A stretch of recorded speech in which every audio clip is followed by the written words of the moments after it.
അസ്സലാമു അലൈക്കും. റമളാനിൽ പ്രാർത്ഥനയ്ക്ക് ഉത്തരം കിട്ടുന്ന പ്രധാനപ്പെട്ട 2 സമയം, അത് നമ്മൾക്ക് മുതലെടുക്കാനുള്ള നല്ല അവസരമാണ് നമ്മുടെ മുമ്പിലുള്ളത്.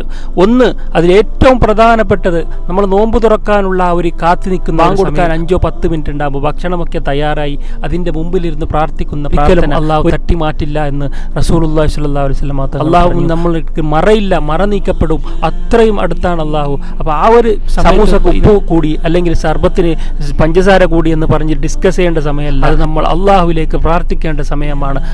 മരണപ്പെട്ടിട്ടുണ്ടെങ്കിൽ അവർക്ക് വേണ്ടി, അതുപോലെ ആഫിയത്തിന് വേണ്ടിയിട്ട്, ഈമാൻ കിട്ടി മരിക്കാൻ വേണ്ടിയിട്ട്, അങ്ങനെ നല്ല നല്ല കാര്യങ്ങൾക്ക് വേണ്ടി ദുആ ചെയ്യണം. പൊറുക്കലിനെ തേടുക അള്ളാഹു. അപ്പോൾ ജോലി ഇല്ലാത്തവർ ജോലിക്ക് വേണ്ടി ദുആ ചെയ്യുക, സമ്പത്തിന് വേണ്ടി ദുആ ചെയ്യുക, അങ്ങനെ നല്ല നല്ല കാര്യങ്ങൾക്ക് വേണ്ടി ദുആ ചെയ്യണം. പ്രധാനമായും നമ്മളെ മരണപ്പെട്ടു പോയ വാപ്പ ഉമ്മമാർക്ക് വേണ്ടി ദുആ ചെയ്യാൻ മറക്കാൻ പാടില്ല ആ സമയത്ത്. അതേപോലെ തന്നെ ആഫിയത്തിന് വേണ്ടി ദുആ ചെയ്യുക. മാരകമായ രോഗങ്ങൾ പെട്ടെന്നുണ്ടാകുന്ന മരണങ്ങളെ തൊട്ട് നീ കാക്കണമേ അല്ലാ, ഈമാൻ സലാമത്തായി മരിപ്പിക്കണേ അല്ലാ.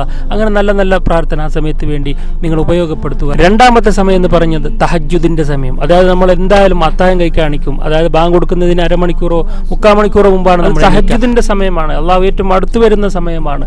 ആ സമയത്ത് നിങ്ങൾ അത്താഴം കഴിക്കുന്നതിന് മുമ്പ് 2 റക്അത്ത് അല്ലെങ്കിൽ 4 റക്അത്ത് നിങ്ങൾ തഹജ്ജുദ് നിസ്കരിച്ച് അള്ളാഹുവിനോട് തേടുക. അള്ളാഹു ഏറ്റവും അടുത്ത് വരുന്ന സമയമാണ്. അങ്ങനെ ഇരുന്ന് ഇസ്തിഗ്ഫാറൊക്കെ ചെല്ലുക.